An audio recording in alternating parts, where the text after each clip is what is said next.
হয়, শোণিতপুৰৰ ঠেলামৰাৰ উলুবাৰীত নিৰ্মীয়মান ৰাইচ মিলত কৰ্মৰত এগৰাকী শ্ৰমিকৰ বিদ্যুৎপৃষ্ট হৈ মৃত্যু হোৱা কেন্দ্ৰ কৰি এক উত্তেজনাই বিৰাজ কৰিছে।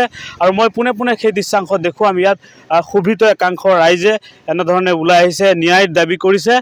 শোণিতপুৰৰ ঠেলামৰাৰ উলুবাৰীস্থিত নিৰ্মীয়মান অন্তৰমানা ফুডছ প্ৰাইভেট লিমিটেড নামৰ ৰাইচ মিল নিৰ্মাণ কাৰ্য চলি আছে। আৰু এই নিৰ্মাণ কাৰ্যত জড়িত এগৰাকী শ্ৰমিক সম্ৰাট মুৰ্মু বিদ্যুৎপৃষ্ট হৈ মৃত্যু হৈছে। আৰু ইয়াকে কেন্দ্ৰ কৰি আজি ক্ষোভিত ৰাইজ এই যি নিৰ্মীয়মান মানা যি ফুডছ প্ৰাইভেট লিমিটেডৰ সন্মুখত সকলো ওলাই আহিছে, তেওঁলোকে ন্যায়ৰ দাবী কৰিছে। আমি পোনে পোনে দৃশ্যাংশ দেখুৱাইছোঁ। এয়া হৈছে শোণিতপুৰৰ ঠেলামৰাৰ যি উলুবাৰীস্থিত নিৰ্মীয়মান যি অন্তৰমানা যি ৰাইচ মিল নিৰ্মাণ কাৰ্য চলি আছে। আৰু ইয়াত এগৰাকী শ্ৰমিক সম্ৰাট মুৰ্মু বিদ্যুৎপৃষ্ট হৈ মৃত্যু হৈছে।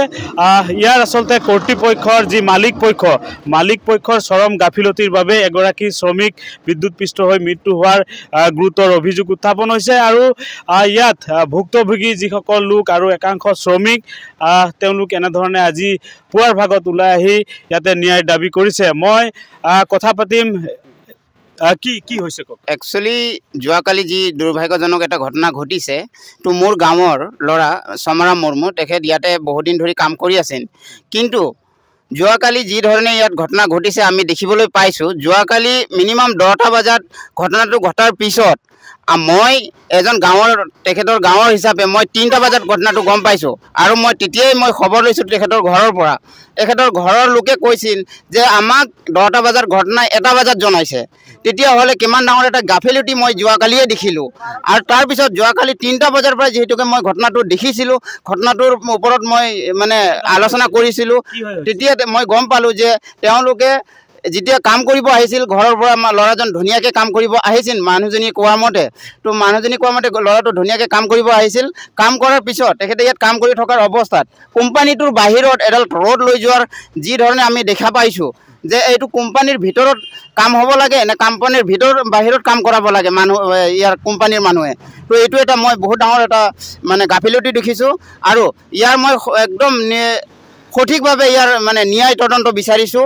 কি কাৰণত এইটো কোম্পানীৰ বাহিৰত এজন শ্ৰমিকক কাম কৰাইছে, আৰু কিয় এনেকুৱা এটা দুৰ্ভাগ্যজনক হোৱাৰ পিছতো কোনো মালিক পক্ষ বা কোনো ইয়াৰ ঠিকাদাৰী পক্ষই খবৰ নোলোৱাত আমি বহুত আবেগত একদম কোনো ধৰণৰ খবৰ লোৱা নাই। কি ক'ব? আমি আজি এই উলুবাৰীত অন্তৰমানা ফুডছ প্ৰাইভেট লিমিটেড যি ৰাইচ মিল নিৰ্মাণ হৈ আছে, আমাৰ উলুবাৰীৰ স্থানীয় এজন অস্থায়ী শ্ৰমিক হিচাপে ইয়াত নিয়োজিত হৈ আছিল। যোৱাকালিত আকস্মিকভাৱে তেখেত বিদ্যুৎ তাৰত লাগি আকস্মিক মৃত্যুবৰণ কৰে। আমি সদৌ চান্তাল ছাত্ৰ সন্থাই তীব্ৰ ভাষাৰে গৰিহণা দিছোঁ।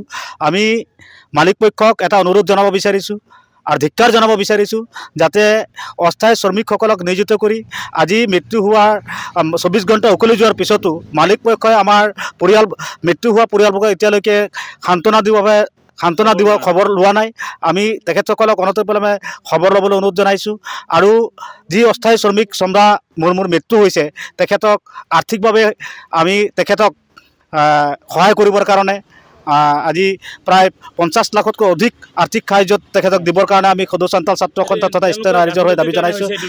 নিশ্চয় তেখেতসকলে তেখেতসকলৰ গাফিলতিৰ কাৰণে আজি এই যিটো 11 ৱাৰ্ড হাজাৰৰ যিটো বিদ্যুৎ কাষতে লাগি আছে, তাৰ ওপৰত তেখেতসকলে শ্ৰমিকক কামত লগাইছে। তেখেতসকলক মৃত্যুবৰণ কৰাৰ পিছতো আজি আমি ইয়াত দেখিছোঁ এটা মোহৰি পৰ্যন্ত ইয়াত তেখেতসকলৰ নাই। আমি অতি শীঘ্ৰে তেখেতসকলক আমাৰ উচিত তদন্ত কৰি আমাৰ দোষীক কৰায়ত্ব কৰি লগতে আমাৰ যি ভুক্তভোগী পৰিয়ালক ন্যায় দিবৰ কাৰণে জনাইছোঁ। এতিয়া আমি ইয়াৰ পিছতে আমি আজি 24 ঘণ্টা পাৰ হৈ যোৱাৰ পিছতো আজি তেজপুৰ মেডিকেল কলেজত আমাৰ যিটো মৃত্যু হোৱা ব্যক্তিজন হৈ আছে, এতিয়া মৰণোত্তৰৰ ব্যৱস্থা হোৱা নাই। আমি ইয়াৰ পিছতে আমি থানাত গৈ এজাহাৰ দাখিল কৰিম আৰু তৎকালীনভাৱে দোষীক উচিত শাস্তি দিয়াৰ লগতে ন্যায় যিজনৰ মৃত্যু হৈছে তেখেতৰ পৰিয়ালবৰ্গক ন্যায় দিবৰ কাৰণে অনুৰোধ জনাইছোঁ। নিশ্চয়কৈ এনেধৰণে সকলোৱে দাবী জনাইছে ইয়াৰ এক উচিত তদন্তৰ বাবে ইয়াত যিসকল শ্ৰমিক কালিৰ দিনটোত কাম কৰিছিলে তেওঁলোকৰ সৈতে মই কথা পাতিম যিসকল শ্ৰমিক আছিলে কালিৰ দিনটোত একেলগে কাম কৰিছিলে কি হৈছে প্ৰকৃতত মই জানিম তেওঁলোকৰ সৈতে আপুনিও আছিলে কাম কেনেধৰণে হৈছিল মানে মই আছিলোঁ বাহিৰ ভিতৰত মই আছোঁ আৰু মোৰ লগত আৰু এজন আছে তেখেতে ক'লে যে তেওঁ পাইপটো খুলি দি বোলে মোক মই এইফালে ফাঁকৰ ফালে ঠেলি দে তাৰপিছত তেওঁ ক'লে যে কি যে নাই মই পাইপটো মই নিজে লৈ যাম তেখেতে যিটো অনুভৱ নকৰিলে যে ওপৰত যে তাঁৰ এডাল আছে তাঁৰডাল সি চাব লাগিছিল নাচাল কিন্তু তেখেতে কান্ধত লৈ আহিব পাৰিছিল কিন্তু কান্ধত নানি পেলাই তেখেতে বোলে থিয় কৰি লৈছে থিয় কৰিলে আৰু আমি দেখা নাই মহিলা দুগৰাকীয়ে দেখিছে মোহৰি সেই মুহূৰ্তত আগমুহূৰ্ততে তেখেতে ঢেকালি মেচিন বনাবলৈ গৈছিল তেখেতে তেতিয়া ইমানখিনি দেখা মালিক মৰি কোনো অহা নাই এতিয়ালৈকে বৰ্তমান মালিক আহি আছে বুলি কৈছে এঘণ্টা পুৱাই কথা মালিকজন এজন ত্ৰিপুৰাৰ আৰু এজন আছে খাৰুপিটিয়াৰ এইটো ৰাইচ মিল চলি আছে হয় নিশ্চয়কৈ সম্ৰাট মুৰ্মু এগৰাকী ইয়াতে শ্ৰমিক মৃত্যু হৈছে তেখেতৰ পত্নী আছে কি ক'ব মোৰ মানুহটো কালি ইয়াতে ইমান দেৰি পৰি আছে মোক কোনো খবৰ দিয়া নাই মোক যেটা ফোন কৰি জনাই সেইটোও নাই মই 1টা বজাত গম পাইছো মোক কোনো জনা নাই গাঁৱৰ ল'ৰা এটা দাদাৰ কিবা হৈছে কোম্পানীত যাক আপুনি মই ওচৰৰে দাদা টমটমত উঠি আহি ইয়াতে চাইছো টমটমত হেনো মোৰ মানুহটোক লৈ গৈছে ইমান ডাঙৰ কোম্পানী বনাইছে এটা গাড়ীও নাই যে ইমাৰ্জেঞ্চি মানুহ হয় ইয়াৰ পৰা টমটমত লৈ গৈছে ইমান আলু এধনি কৰি মোৰ মানুহটোক মাৰি পেলালে বোলে কথা পাতিছে বোলে উশাহ আছিলে টমটমত নিয়মতে আধা ৰাস্তাত মৰি থাকিলে মোৰ মানুহটো ইমান অৱহেলা নিশ্চয়কৈ যি সময়ত ঘটনাটো সংঘটিত হৈছিলে সেই মুহূৰ্তত এই যি আচলতে মালিক পক্ষই তেওঁলোকে এম্বুলেন্স পৰ্যন্ত ব্যৱস্থা গ্ৰহণ কৰিব নোৱাৰিলে আঘাতপ্ৰাপ্ত শ্ৰমিকক আৰু তেওঁলোকে ই ৰিক্সাত হস্পিটাললৈ লৈ যোৱাৰ এক গুৰুতৰ অভিযোগ উত্থাপন হৈছে আৰু